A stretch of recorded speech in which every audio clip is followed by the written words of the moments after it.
সংসার নামক এই জায়গাটায় কাজের কোনো শেষ নাই। একটা কাজ শেষ হতে না হতেই অন্য আর একটা কাজ এসে হাজির। কখনো বসে থাকার জো নাই, বসে থাকলেই লস। দেখা যাবে সময়ের কাজ সময়ে শেষ না করলে সেদিন মনে হয় আর কাজই শেষ হয় না। Hello everyone, welcome to Rama daily blog. আমার নতুন ভিডিওতে সবাইকে স্বাগতম। প্রতিদিনের মতো আজও আমি একটা ছোট্ট ব্লগ শেয়ার করছি, সকাল থেকে সন্ধ্যা পর্যন্ত। আশা করি সবার খুব ভালো লাগবে, আর ভালো লাগলে লাইক কমেন্ট শেয়ার করে আমার পাশেই থাকবে। সকালে ঘুম থেকে উঠেই আগে ঘরটা মুছে নিলাম। গরমের সময় ঘর যদি 2 থেকে 3 বেলা মোছা যায় তাহলে ঘর কিন্তু অনেকটাই ঠান্ডা থাকে।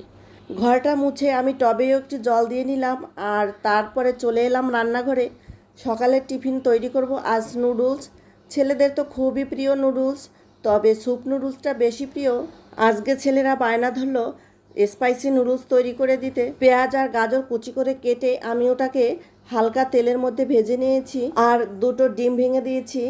এখন এগুলোকে ভেজে আমি দিয়ে দেব টমেটো সস। এই টমেটো সসটা আমি ঘরেই তৈরি করে রেখেছিলাম। আমার আবার একটু ঝাল ঝাল খুবই পছন্দ, তাই এই সসটা একটু ঝালঝালি করেছিলাম, এজন্য আর আমি বাড়তি ঝাল দিলাম না।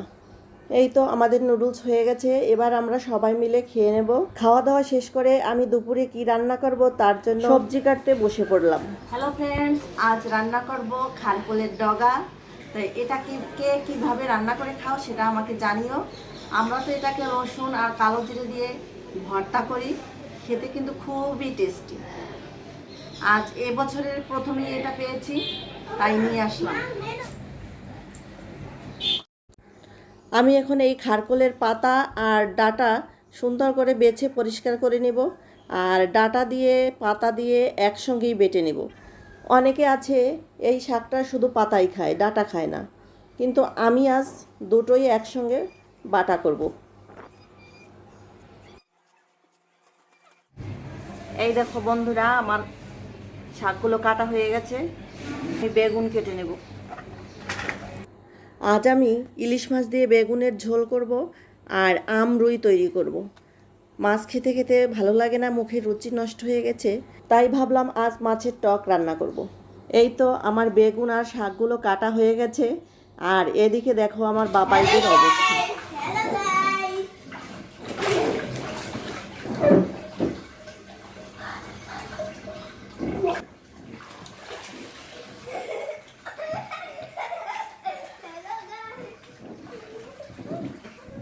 বাবাইরা বলতেছিল শহরের ডিজিটাল পুকুর মাছ স্নান করতে খুব মজা, কোনো কাদামাটি নেই।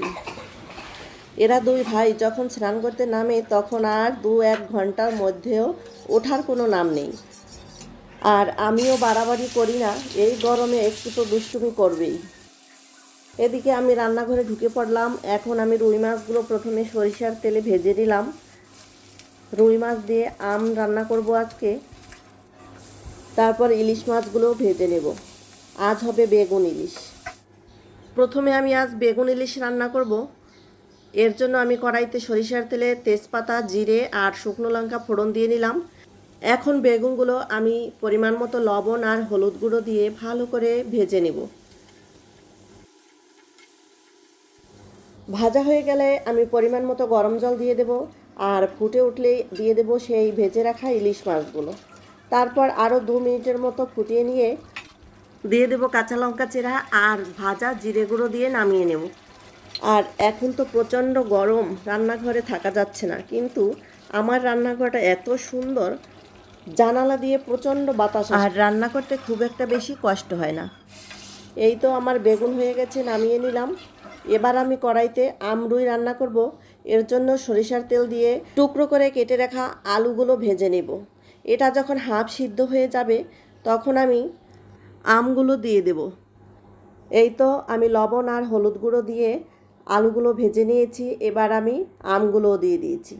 তা আমগুলো হালকা ভেজে কড়াইয়ের মাঝখানটা একটু ফাঁকা করে আমি তেজপাতা, শুকনো লঙ্কা আর পাঁচফোড়ন দিয়ে হালকা করে ভেজে পরিমাণ মতো জল দিয়ে দেব। এরপর আরও একটু লবণ আর হলুদ গুঁড়ো দিয়ে আমি ঢাকা চাপা দিয়ে দেব। আম আর আলুটা ভালো মতো সিদ্ধ হয়ে যাবে। এখন আমি মাছগুলো দিয়ে দেব। আবারও একটু ঢাকা চাপা দিয়ে দিলেই হয়ে যাবে আমার রুই মাছের টক। এভাবে রুই মাছ দিয়ে আমের টক রান্না করলে খেতে কিন্তু অসাধারণ হয়, আর এই গরমে তো কোনো কথাই নেই। এই তো আজকের দুপুরে আমার রান্নাবান্না সব কমপ্লিট, আর ওদিকে কিন্তু আমি খারকোলের ডগা বেটে নিয়েছি। এবার আমরা দুপুরে খেতে বসে গেছি।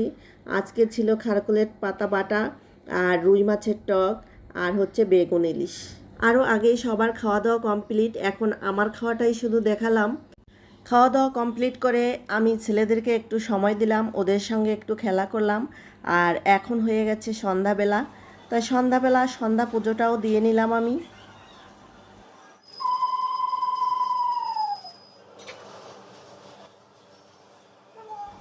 সন্ধ্যা পুজোটা শেষ হতে না হতেই ছেলেরা আবার বায়না ধরলো, এখনই ওদের ভুট্টা পুড়িয়ে দিতে হবে, ভুট্টা খাবে।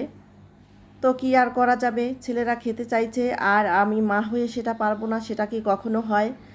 এই গরমের ভিতর কষ্ট হলেও তো চেষ্টা করব ওদেরকে খুশি রাখার।